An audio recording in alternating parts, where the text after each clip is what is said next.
Agora a gente vai iniciar o nosso tema do dia hoje, que o Brasil é o 7º mercado consumidor do mundo.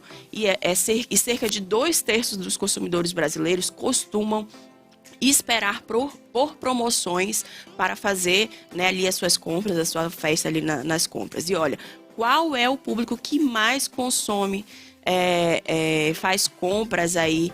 A gente já sabe aí que são as mulheres. Quem vai explicar pra gente é a Vanessa Goldin. Os gastos descontrolados podem trazer sérias consequências emocionais e financeiras. O Brasil é o 7º mercado consumidor do mundo. 64% dos brasileiros esperam pelas promoções para fazer suas compras. E adivinha só quem ganha no ranking dos consumidores? As mulheres, com 49%. Eu comprava muito descontroladamente. Hoje em dia, eu sou mais minimalista, eu só compro o necessário. Eu me reeduquei porque eu vi que o exagero faz mal. Segundo pesquisas, os consumidores entre 25 e 34 anos são os que mais compram na modalidade online. O Luiz diz que a compra pela internet depende muito se vai compensar na economia. Pela internet eu faço compras esporádicas, não é algo que chega a ser rotineiro, mas eu vejo o custo-benefício. Dependendo da questão de valores, tempo de entrega, etc., eu posso sim optar por fazer uma compra online. E assim como tem o brasileiro que gasta muito, tem aqueles que são conscientes de que é preciso ter educação financeira. Eu acho que o brasileiro ele tem um pouco de mania em gastar, né? E às vezes comprar coisas que não são muito importantes naquele momento, né? Acaba comprando por impulso e muitas das vezes utilizando cartão de crédito e aí vai acumulando dívidas e crescendo ainda mais. Muito bem, estamos de volta e agora sim a gente está no estúdio com a Dilza, né, que é a nossa, sempre está com a gente, né, já é fã, que já é permanente, né, do programa. E a gente está também com a Roberta Veras, que é educadora, e consultora de finanças e empreendedorismo, né? A gente sabe que é muito prazeroso comprar, né? Mas como é que começa essa compulsão? Até que ponto, Dilza? Bem, bom dia a todos que estão aí nos assistindo. É um prazer mais uma vez estar nesta terça-feira trazendo muita informação para você que está aí. E sempre, gente, a gente vai levar o assunto a saúde mental. Mas como psicóloga, a compra tem a ver com saúde mental? Tem, porque ela, fora do controle, pode estar dando sinais que tem algo errado. Ou seja, comprar, gente, tudo bem, desde que seja uma compra equilibrada. Quando a gente fala de equilíbrio, são vários fatores que entram nesse contexto. Mas quando você perde esse controle, vem a compulsão, aquela necessidade de sair comprando tudo que você vê, opa, tem algo errado, tá? Muitas vezes essas compras compulsivas, chamadas até de oniomania, só que a gente fala de compras compulsivas, porque oniomania é um nomezinho bem estranho, difícil, né? Mas é realmente uma necessidade de suprir algo que está faltando. Muitas vezes uma angústia, um problema mal resolvido, a baixa autoestima, a ansiedade. Nós sabemos que o Brasil é um país número 1 no contexto ansioso. Então, muitas questões que você não consegue elaborar na mente, claro, o corpo vem e sente. E esses comportamentos são sinais de que tem algo errado. Então, é importante nesse contexto, que a gente vai falar mais na frente, buscar terapia. É importante que se diga que o ato de comprar compulsório, ele está ligado diretamente a questões emocionais. Exatamente, porque a compra, você está precisando de um objeto, você vai, faz aquela compra, é uma satisfação, você usa, você se sente bem.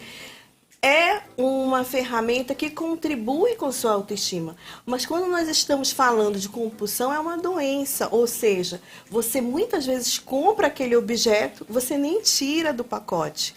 Esse iniciar a compra, ele te dá uma satisfação momentânea, tanto que muitas pessoas chegam em casa guardam um pacote dentro do armário e nunca abrem. E imediatamente tem essa necessidade de fazer outras compras.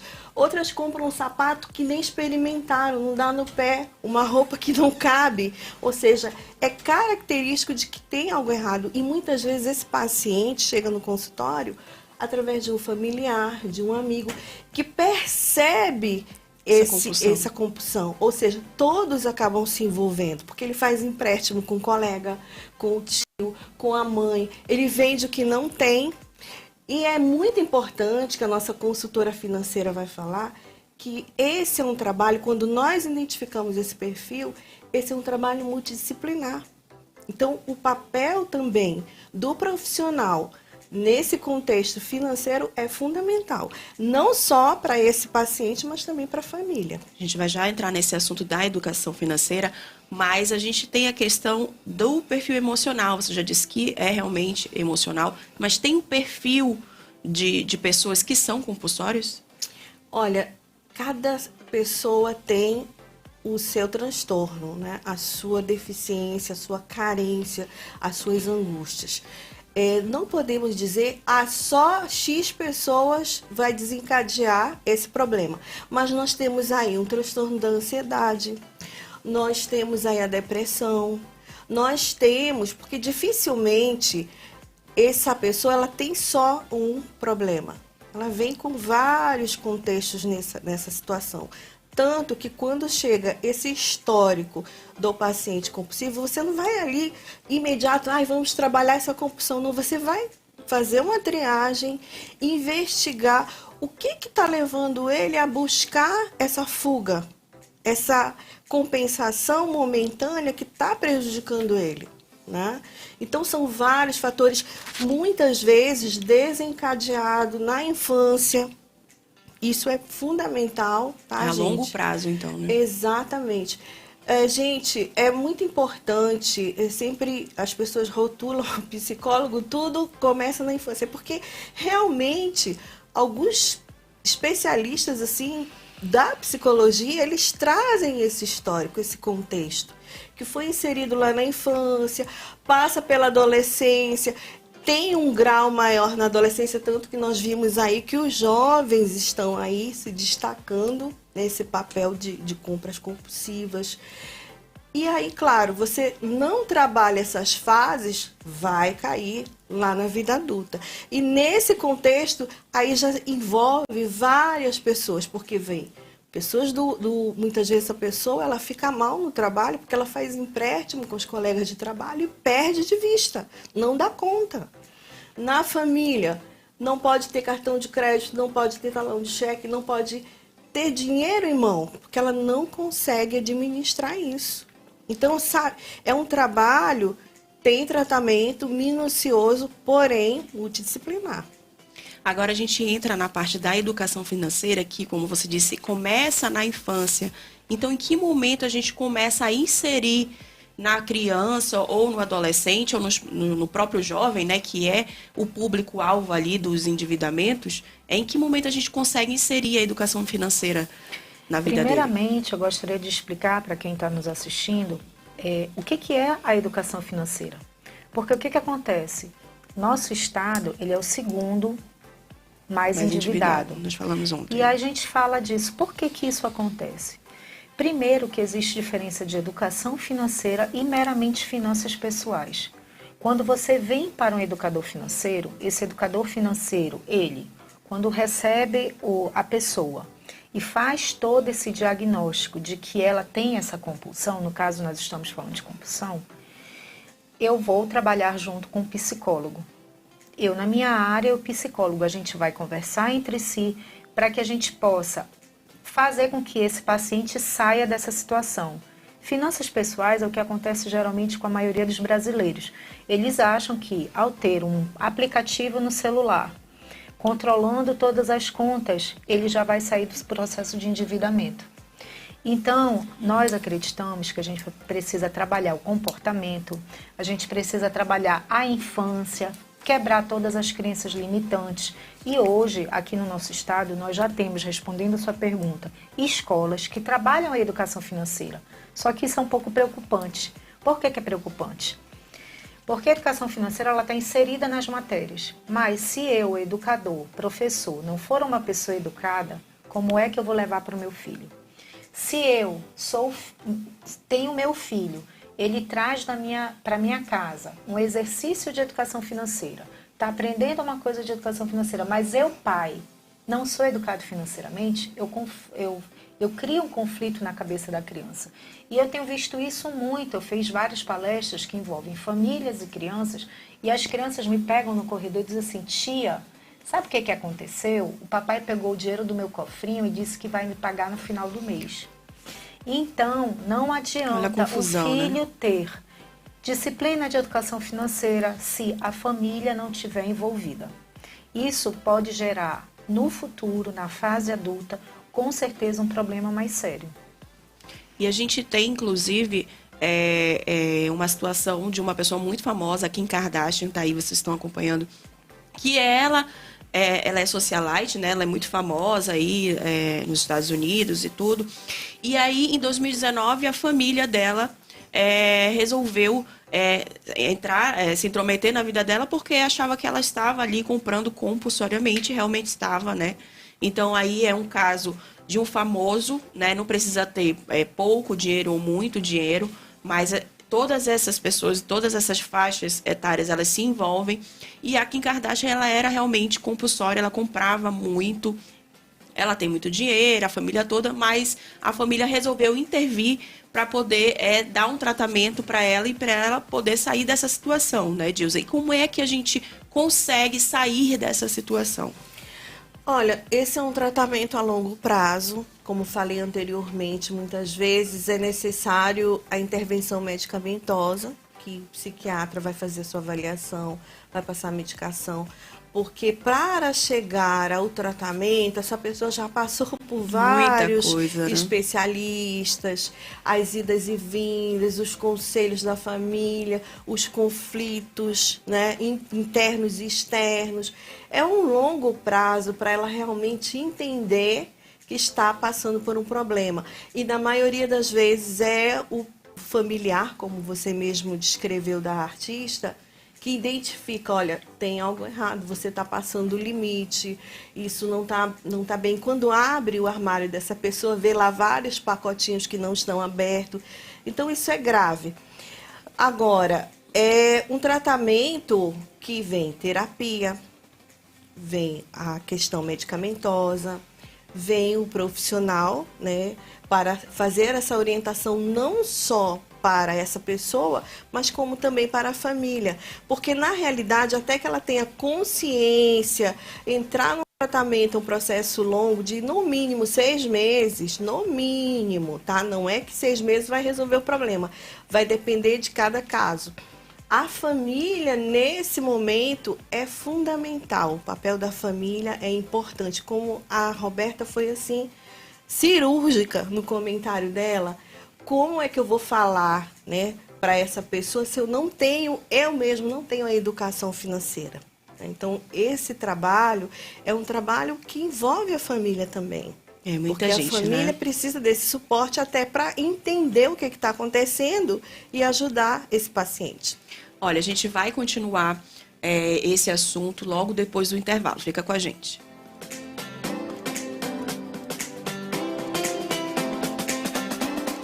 Olha, a gente vai continuar aqui, né, com o nosso tema. Eu quero voltar aqui para a Roberta, para ela falar um pouquinho a diferença da educadora para a consultora. A gente estava conversando aqui no intervalo sobre essa diferença. Explica para a gente, Roberta. Então, eu vou dar uma diferença com um exemplo prático para você que está nos escutando.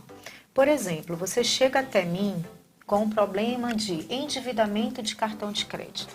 Ou, Roberta, eu quero fazer uma organização financeira para começar a guardar dinheiro para minha aposentadoria. Isso é um trabalho direcionado. Eu vou te ajudar a sair daquele endividamento, entendendo, fazendo negociações, indo no banco com você, argumentando com o seu gerente. Isso é um trabalho de consultoria, direcionado a determinado assunto, determinado problema. Agora, quando você chega para mim, como é o caso, né, do encaminhamento de uma psicóloga de uma pessoa por compulsão, ela realmente está estourada no cartão de crédito dela, isso já impactou a vida familiar dela, isso já impactou a autoestima dela, então eu não tenho como fazer algo somente num aspecto. A não ser que a psicóloga diga para mim, diga assim, Roberto, eu só quero que tu ajude ela a sair do cartão de crédito. Ok, vem o direcionamento do psicólogo. Caso contrário, eu vou fazer um trabalho em conjunto com o psicólogo de também puxar um pouco a infância, organizar a vida, orientar como ela deve conversar com os filhos, como ela deve expor a situação dela financeira para que ela consiga o apoio da família e ela consiga sair desse endividamento, porque não vai ser um trabalho apenas dela, vai ser um trabalho no coletivo. Aí existe um trabalho que a gente faz em parceria e esse trabalho, o resultado, quem é que se beneficia? Não é só o cliente, o paciente, e sim toda a família. Então, daí a importância dessa ligação, né, desse trabalho multidisciplinar com a psicóloga e a educadora. E é importante você entender que as pessoas falam assim, isso é muito caro, vejam como investimento. Por quê? Porque se eu procuro um psicólogo, eu procuro um educador financeiro, é lógico que eu vou estar organizando as tuas finanças de uma forma que esses 6 meses que a psicóloga te deu mais ou menos como um norte para que você saia dessa situação, eu vou estar organizando as suas finanças aqui para que você possa inserir o protocolo dela, o meu protocolo.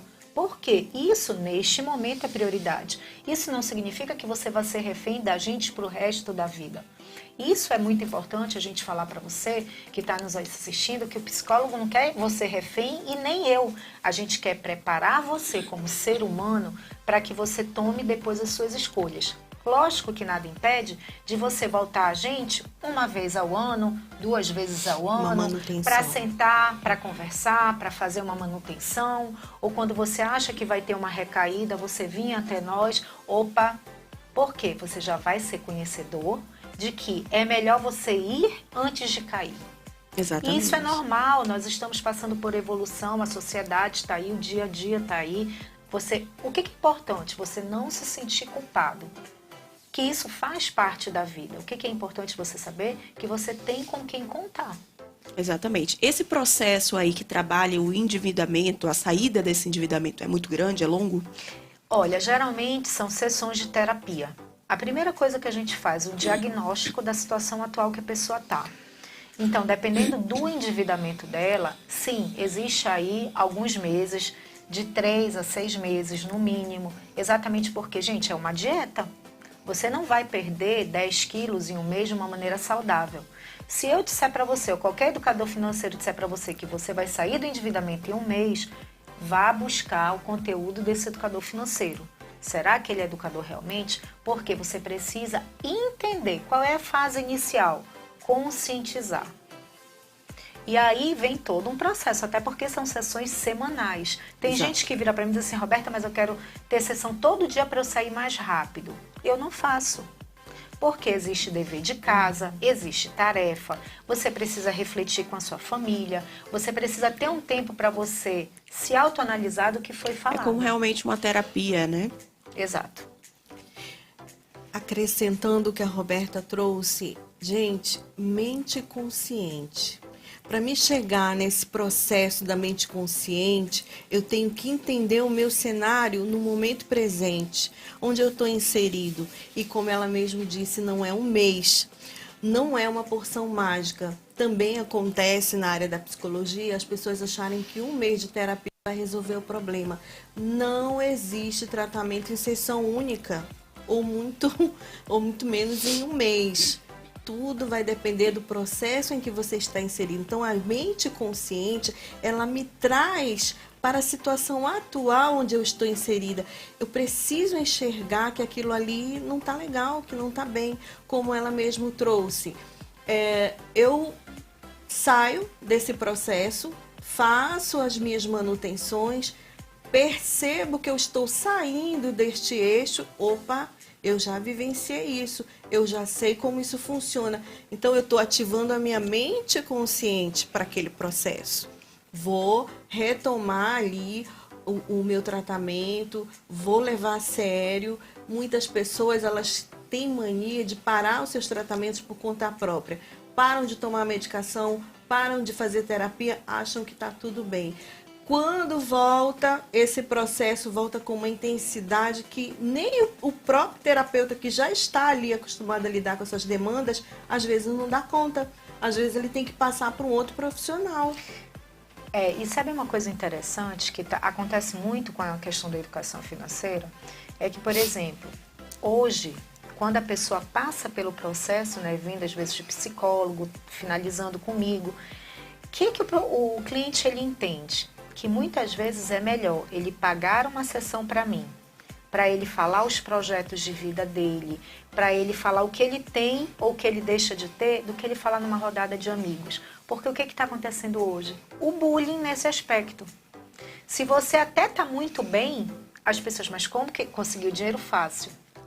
Ou comprou um carro, aí a pessoa que comprou, por exemplo, um carro caríssimo, ele não pode reclamar que a gasolina está cara. Mas tu comprou um carro muito grande, muito caro, como é que tu está dizendo que a gasolina está cara? Então são os bullying indiretinhos que a pessoa, se ela não tiver muito bem preparada psicologicamente, ela vai deixar interferir na vida dela.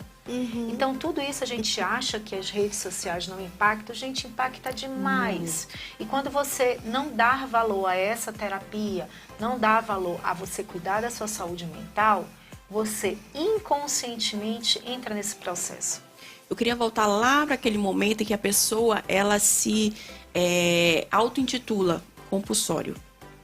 A pessoa ela realmente se enxerga compulsória ou não? É muito difícil esse processo. Ela pode sim, mas demora. É um processo demorado, né? Até então, ela está trabalhando ali para satisfazer uma falta. Tem aqui uma lacuna aberta, eu preciso... Nossa, aquele momento... É como o uso, infelizmente, da dependência química. A gente faz essa comparação muito com a dependência química. Naquele momento ali, a pessoa acha que está resolvendo o problema, mas não, está criando um outro bem maior, bem complicado. Então, ela não chega pela auto-intitulação de compulsória, ela chega pela falta. Exatamente. Outra questão, a família, como eu falei, é muito importante. Nós temos aí julgamentos, pessoas que dizem que isso é bobagem, está gastando à toa. Não identificar esse problema a fundo, isso é grave. Esses rótulos, esse bullying que também acontece dentro do contexto familiar, né? Então, assim, são vários fatores que a gente tem que analisar. Como é o histórico dessa família? Será que essa família, em algum momento, passou por um processo de dívidas? Passou esse pai, essa mãe, como é que lidar com o dinheiro? Eu acho, assim, a psicologia, né, na minha opinião e vivência, ela está inserida em todos os contextos. Todas as profissões, elas podem sim trabalhar com esse contexto psicológico. Porque a mente do indivíduo, se ele não está bem, ele pode seguir vários caminhos que vão contribuir para o seu adoecimento. Entendeu? Então, quero agradecer a Roberta, Dilza, voltem mais vezes. Acabou. Tão rápido, né? Tão rápido. Verdade. Deixem aí as considerações finais, que eu tenho certeza que vocês vão voltar muitas vezes aqui para deixar outros assuntos aí para os nossos telespectadores. Dilza. Bem, em 15 dias eu estou aqui no programa Dia a Dia. Mais informações e dicas tem o meu site, dilzasantos.com.br, ou vai lá no Instagram, psicóloga Dilza Santos. E Roberta. a mim, o que vocês precisarem, eu estou no meu Instagram, Roberta Veras Antônio. Vocês podem colocar suas dúvidas, seus questionamentos, o que eu puder, eu vou estar conversando com vocês. Dependendo do assunto, eu passo meu telefone, a gente pode conversar. E também sempre eu estarei por aqui contribuindo, como eu sempre já tenho algum tempinho que eu ando por aqui, em outros meios de comunicação, contribuindo com a Onda Digital, com todos aqui. Muito obrigada. A gente vai para o intervalo e volta já já.